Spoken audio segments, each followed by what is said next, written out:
Apatu ndatabwera ndi breaking news nkhani yachisoni kwambiri yonena kuti Esau Kanyenda dolo osewera mpira uja ndithu watisiya ndipo uthenga wangofika chaposachedwa pompa. Ndetu mutilole kuti tifotokoze bwinobwino chachitika ndi chani kuti doloyi apezeke kuti mpaka na watsamira mkono. Aitu nkhani zake ndizonena kuti Esau Kanyenda ameneto amadziwikanso kunena kuti Mamba Black Mamba ankasewera mpira ndithu timu ya Flames tifotokoza bwinobwino iyeyo watisiya ndipo wamwalira ku UK osati kunoko ku Malawi akuti amadwala ndithu nthenda ya cancer ya liver cancer tinganene kuti cancer yamweno inakagwira kati tinauti kodi ndi impsyo. I think so pepani ngati chiwacho taponyetsa komane kuyenera kukhala impsyo yomweyo ndithudi ndipo anabwera dzulo ndikudzalengeza pa peji yake kunena kuti munthu unetu ndizona disindopeza bwino ya andipeza ndi cancer yomwe imagwira impsyo ndipo asizili bwino ofunika mundipempherere anthu uno basi ndimene kwapezeka zoti leroli basi alengeza kuti iyeyo watisiya. Nkhani imeneyi ndizonena kuti ikulumikizananso ndi nkhani ina yokhuzananso ndi iyeyo Esau Kanyenda inachitika makamaka dzulo ndipo imazungulira lero mama kunena kuti Luntha TV inalengeza za imfa ya Esau Kanyenda dzulo kenakono pamene amadzalemba pa Facebook page yake kunena kuti iyayi sinamwalire chani nde Luntha ijati inalitu kutukwanidwa mwafalitsa uthenga olakwika inu mukapeze kuti mukumupha munthu asanatani apa ndimene kwapezeka zonena kuti izatsimikizika wamwaliradi. Kodi amene analemba pa Facebook page yake kodi anali iyeyo kapena mwina anali chibale chabe kuti zinayi zitachitika kale kaya sitikudziwa komano zomwe zachitika ndi zimene nkhani zachisoni nkhani zomweno pamene pande kuti achibale banja komanso ndikuti anthu onse omukonda makhala aluza wakukulu ngakhalenso dziko taluza chifukwa chani munthu yutu sizoti anali munthu wamba yaye tikumudziwa tikuona kuti ndi Black Mamba ankasewera ndithu timu ya Flames timu ya mpira wa miyendo ya Malawi nde kodi anayamba kusewera Malawi muzaka zake zitino kupangira kwa ena mwina mwakayi wala mwina enanso sakudziwa kumene ndetu tingokambabe mwambiri choncho kunena kuti Esau Kanyenda ameneyotu anabadwa mu chaka cha 1982 ndipo panali pa September 27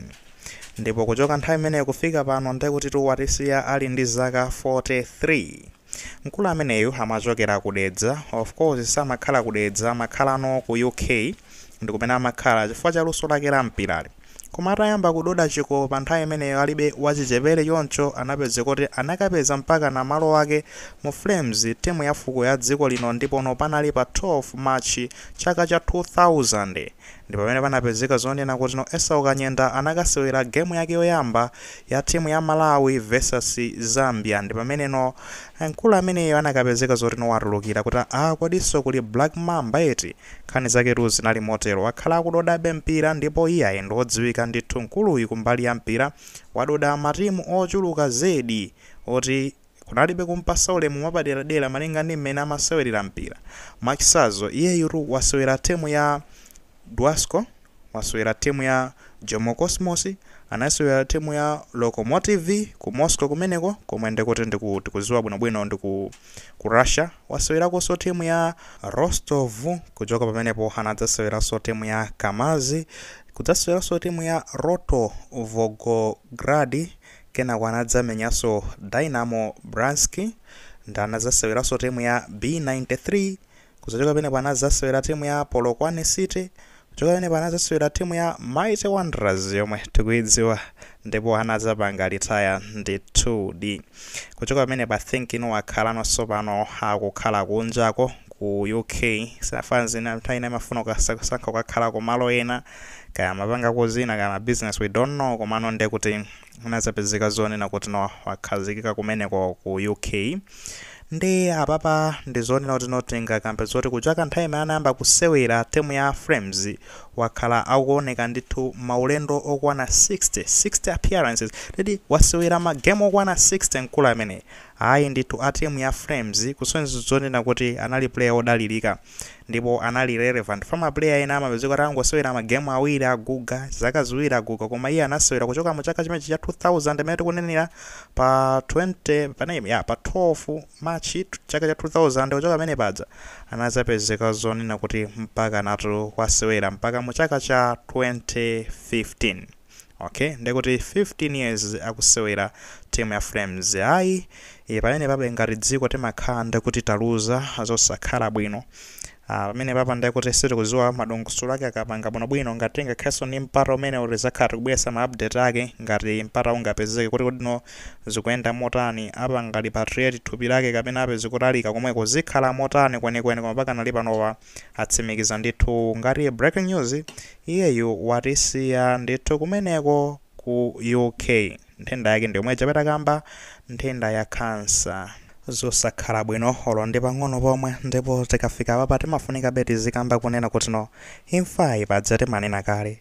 ife timatha kuyiulutsa komano takhudzika koma osati ngati mene angakhuzikire achibale chifukwa amakhande kuti yakhudza mwa direct kwambiri ndi ayipepani kwambiri kwa onse amene aluza imfa imene amene akhudza kwambiri mwa direct. Mulungu atonthoze mitima yanu yolira komanso ndekuti Mulungu yemweyo alandire mzimu wa malemu Esau Kanyenda amene anasangalatsa anthu ndi luso lomweno adapatsidwa ndi muno wakeyo na malengayo kuradza dode chikopa nagwiritsa ntchito luso lija. Muli maganizo pa nkhani imeneyi ngati muli nawo ayikeni mu comment section koma kwayika molemezanso maganizo anzathu akuti